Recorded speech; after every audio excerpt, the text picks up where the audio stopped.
वीर को मुझसे ज्यादा कोई नहीं पहचानता। उसका अगला कदम क्या होगा, आई अंडरस्टैंड।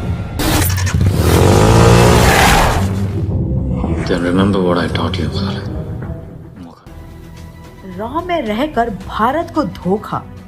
फिल्म वॉर में जिस तरह से रॉ एजेंट खालिद के पिता मेजर अब्दुल रहमानी देश को धोखा देकर दुश्मनों से मिल जाते हैं, कुछ उसी तरह से असलियत में भी रॉ की हिस्ट्री में कुछ ऐसे एजेंट्स आए जिन्होंने अपने फायदे के लिए देश से गद्दारी की और दुश्मनों से हाथ मिला लिया। 2007 में कोर्ट को दिए गए एक एफिडेविट में रॉ ने इस बात का खुलासा किया कि रविंदर को न्यू जर्सी में स्पॉट किया गया है। ये भी माना जाता है कि इस दौरान रविंदर ने अमेरिका में शरण के लिए सुरेंद्रजीत सिंह के नाम से आवेदन दिया था, जिसे ट्रायल कोर्ट ने पहले तो रिजेक्ट कर दिया था, लेकिन बाद में दोबारा से उस अपील को मंगवाया ताकि ट्रायल कोर्ट उस पर पुनर्विचार कर सके। लेकिन आज तक इस बात का कोई ऑफिशियल प्रूफ सामने नहीं आया जो ये बता सके कि सुरेंद्रजीत सिंह रविंदर सिंह का ही उपनाम है।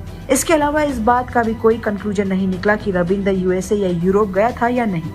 भारत सरकार के सोर्सेस का मानना है कि रविंदर यूएसए के मैरीलैंड में एक रोड एक्सीडेंट में मारा गया। रविंदर यूएसए में एज ए रेफ्यूजी रह रहा था। जब से सीआईए ने उसे पैसे देना बंद कर दिया, तब से उसे पैसों की तंगी हो गई थी। रविंदर इसके बाद से कहीं का नहीं रहा, क्योंकि सीआईए ने उससे फायदा उठा लेने के बाद उसे उसके हाल पे ही छोड़ दिया। इसके अलावा रविंदर ने अमेरिका में शरण लेने के लिए जो कोर्ट में अपील की थी, उसे भी यूएस इंटेलिजेंस ने रोक दिया। और तो और सीआईए के एक पूर्व अधिकारी द्वारा चलाई जा रही थिंक टैंक यानी कि एक इंस्टीट्यूट में रविंदर ने नौकरी के लिए अप्लाई किया था, लेकिन उस पे भी यूएस इंटेलिजेंस ने रोक लगा दी। बुश का ही दौर था जब रविंदर को अमेरिका की तरफ से पासपोर्ट का इंतजाम करवाया गया था। कई रॉ एजेंट्स ने अपने द्वारा लिखी गई बुक्स में कहा है कि रविंदर एक एवरेज रैंक के ऑफिसर थे। शुरुआत में उन्हें पाकिस्तान में चलाए जा रहे ट्रेनिंग कैंपस की जानकारी जुटाने की जिम्मेदारी दी गई थी।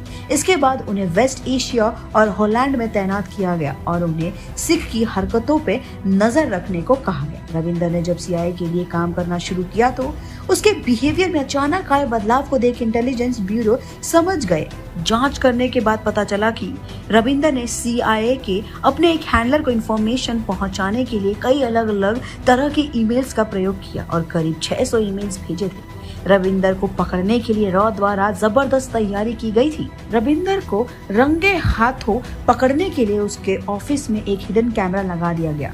फोटोकॉपी की मशीन में भी एक बग लगा दिया ताकि जब भी रविंदर किसी भी पेपर की कॉपी निकाले, उसकी एक कॉपी उस सिस्टम में ही स्टोर हो जाए। इसके अलावा उसकी कार में भी हिडन कैमरा और माइक लगा दिया गया था। साथ ही उसके घर में भी एक हिडन कैमरा लगा दिया गया था। तब जाकर रविंदर की गद्दारी सबके सामने आई। तो ये थी रॉ के एक एजेंट रविंदर सिंह की कहानी, जिसने अपने फायदे के लिए भारत की जानकारी अमेरिका तक पहुंचाई थी। वॉर 2 में भी हम ऐसे एंटागोनिस्ट को देख पाएंगे जो भले ही लुथरा और खिलाड़ी के टीम से होगा, लेकिन खुफिया एजेंसी की सारी जानकारी बाहरी दुश्मन तक भी पहुंचाएगा।